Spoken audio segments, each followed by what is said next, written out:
Noswaith dda pawb mewn yn nos Wener, ac heddiw, da ni am wneud mwy tuag yr sgwrs Cymraeg. A fath dwi bod Sio'n deud, os da chi ddim yn gwybod beth dwi yn siarad am, cyrwch yn ôl i watchad yr fideos cyn hwn.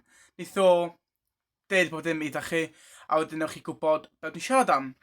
Anyway, so, y geiriau da ni'n adio heddiw yw mi nes I ar fy nwyliau wythnos dwytha. Okay? Good evening, everyone. It is Friday night, and we're going to add even more words to the Welsh conversation. As I said now, and as I say in every video over the last few days, if you don't know what I'm on about, go back and watch the latest 3. Because then you'll know what we're talking about. Anyway, the translation of what we're adding in today is I went on my holidays last week.